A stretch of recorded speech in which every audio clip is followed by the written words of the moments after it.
Assalamualaikum warahmatullahi wabarakatuh. Alhamdulillahirabbil alamin. Wassalatu wassalamu ala anbiya'i wal mursalin ala alihi wa ashabi ajmain.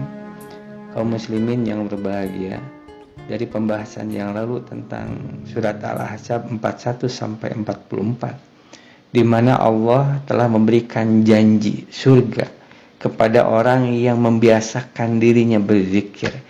Dari zikir yang dilakukan melahirkan suatu perubahan di dalam cara pandangnya, di dalam sikapnya, di dalam perilakunya. Nah, dari perubahan itulah yang Allah berikan jaminan surga. Lalu bagaimana upaya kita di dalam kita melakukan zikir yang melahirkan suatu perubahan? Yang namanya zikir itu bisa berbagai macam. Ketika kita sholat, lalu kita sholat diiringi dengan kekhusyuan, maka sholat kita ini merupakan zikir. Pada saat kita membaca Al-Quran dan dimaknai, direnungi, dihayati bacaan Al-Quran itu, maka Al-Quran itu juga menjadi zikir. Nah, pada saat kita melihat satu fenomena alam, lalu kita kaitkan dengan Allah, maka itu pun menjadi suatu zikir. Nah, di saat seseorang dia akan melakukan satu perbuatan dosa, lalu pada saat itu dia ingat kepada Allah, lalu ia mengurungkan perbuatan dosanya, maka itu pun juga merupakan zikir.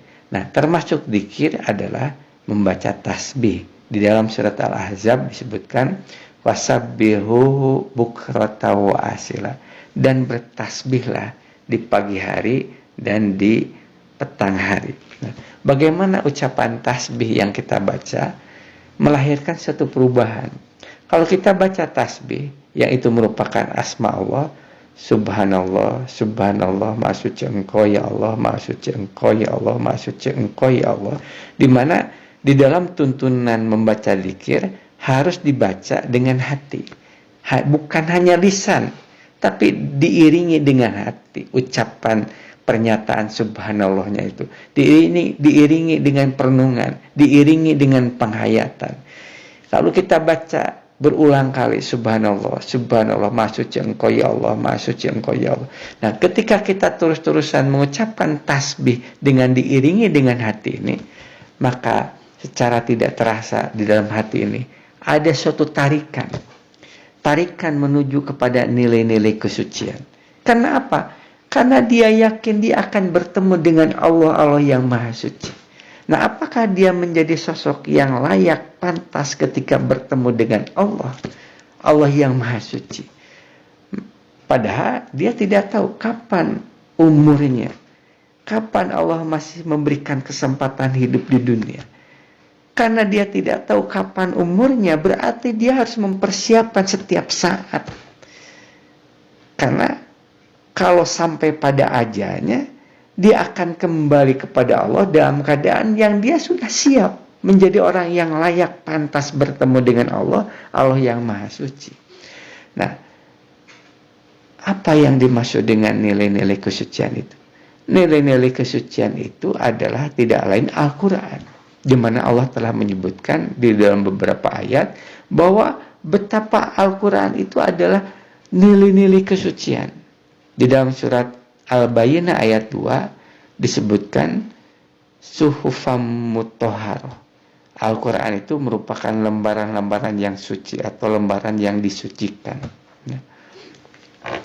Dan untuk lebih jelas lagi, lebih nampak bahwa Allah memuliakan Al-Quran, mensucikan Al-Quran, meninggikan Al-Quran di dalam surat Al-Qadar.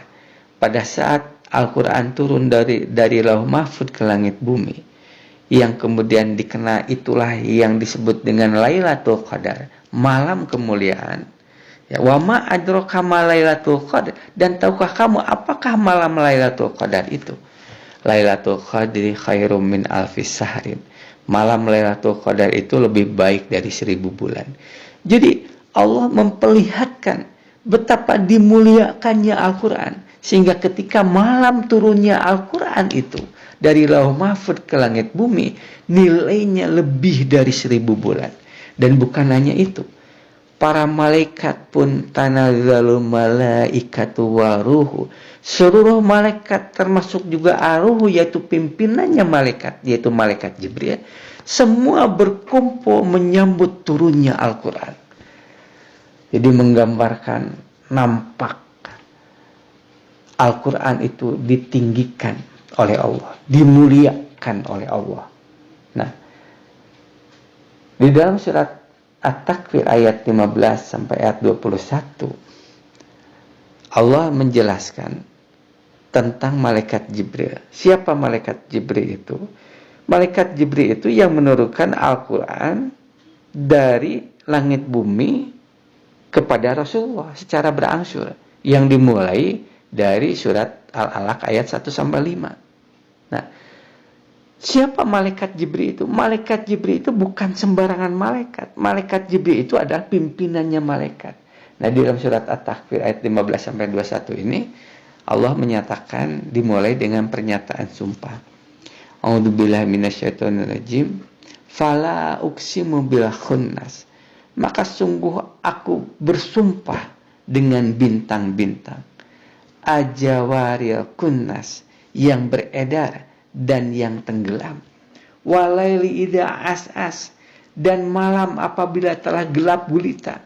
Wasubi idza tanafas, dan subuh apabila telah mulai terang.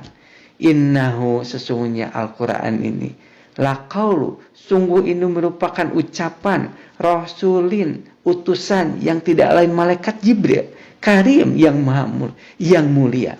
Malaikat Jibril yang mulia, di kuwatin, yang memiliki kekuatan, inda dil arsy, di sisi Allah pemilik ars, makin, dan memiliki kedudukan yang tinggi. Jadi malaikat Jibril ini digambarkan malaikat yang memiliki kedudukan yang tinggi di antara para malaikat, mutoin, dan ditaati oleh seluruh malaikat, sama di sana amin, yang paling dipercaya. Nah, berikutnya di dalam surat Abasa ayat 13 ayat 16 juga menggambarkan bagaimana Allah memuliakan Al-Quran, mensucikan Al-Quran. A'udzubillahi minasyaitonirrajim. Fi suhufim mukarramah. Al-Quran disebutkan sebagai suhuf yang dimuliakan. Marfu'atin, ditinggikan. Mutahharah, disucikan. Bi'aidi safar, di tangan utusan. Kiramin, yang mulia. Baroroh, yang berbakti. Nah, jadi Al-Quran demikian lengkapnya Allah gambarkan kemuliaannya. Dari mulai turunnya Al-Quran, yaitu malam Lailatul Qadar, lalu kemudian disambut oleh malaikat, oleh seluruh para malaikat, dan pada malam hari itu penuh dengan keselamatan dan keberkahan. Salamun hiya hatta matla'il fajr. Lalu ketika Al-Quran turun dari langit bumi kepada Rasulullah, itu pun tidak oleh sembarangan malaikat, tapi oleh malaikat, pimpinannya malaikat, yaitu malaikat Jibril. Jadi Allah sudah memuliakan demikian rupanya Al-Quran ini, dimuliakannya, ditinggikan. Nah, di ayat berikutnya di dalam surat Abasa kemudian dinyatakan, kutila insanu ma akfar, binasalah manusia, celakalah manusia, ma akfar, alangkah kufurnya dia. Siapa? Manusia yang mengingkari Al-Quran, manusia yang mengingkari ayat-ayat Al-Quran. Maka Allah menyatakan, alangkah kufurnya dia. Kenapa alangkah kufurnya dia? Sementara Allah telah memuliakan Al-Quran, Allah telah meninggikan, mengagungkan, mensucikan Al-Quran, manusia kemudian mengingkari Al-Quran itu. Min aysyai'in khalaqah, dari apakah khalaqah Allah telah menciptakannya manusia? Min nutfah, dari setetes air mani. Khalaqahu, dia menciptakannya. Faqaddarahu, dan dia menetapkan hidupnya. Jadi kalau terjemahan bebasnya, Allah sudah menjadikan Al-Quran itu sesuatu yang mulia, dimuliakan, ditinggikan, disucikan. Lalu manusia mengingkari ayat Al-Quran. Maka di ayat di sana dijelaskan, memangnya manusia itu siapa? Sehingga berani-beraninya mengingkari ayat-ayat Al-Quran yang telah dimuliakan oleh Allah, yang telah diagungkan oleh Allah, ditinggikan oleh Allah. Memangnya siapa manusia itu? Padahal manusia itu min nutfah, hanya dari air mani diciptakannya. Berani-beraninya manusia, sesuatu yang tidak pantas manusia melakukan seperti itu. Nah, jadi ketika kita mengucapkan tasbih berulang kali, subhanallah, subhanallah, subhanallah, lalu terbayanglah bahwa Al-Quran itu sesuatu yang dimuliakan oleh Allah, sesuatu yang disucikan, sesuatu yang merupakan nilai-nilai kesucian. Maka kita, di dalam diri kita, tarikan kepada Al-Quran semakin kuat. Karena ini adalah nilai-nilai kesucian. Karena kita ingin kembali kepada Allah dengan membawa nilai-nilai kesucian ini. Maka di saat itu kita ingin semakin dekat dengan Al-Quran. Kita ingin semakin menyatu dengan Al-Quran. Kita ingin semakin mendapatkan celupan dari Al-Quran. Pada saat kita mendapatkan celupan dari Al-Quran, disitulah kita berada pada nilai-nilai kesucian. Dan di saat kembali kepada Allah dengan membawa nilai-nilai kesucian ini, kita menjadi sosok yang layak, pantas bertemu dengan Allah, Allah yang Maha Suci. Mudah-mudahan itu adalah kita yang membiasakan diri berzikir, dan dari zikir itu melahirkan suatu perubahan semakin berada pada nilai-nilai kesucian, yaitu berada pada Al-Quran, berada pada celupan Al-Quran. Demikian, barakallahu li wa lakum, nasrum minnallahi wa fatun qarib wa basyiril mu'minin. Assalamualaikum warahmatullahi wabarakatuh.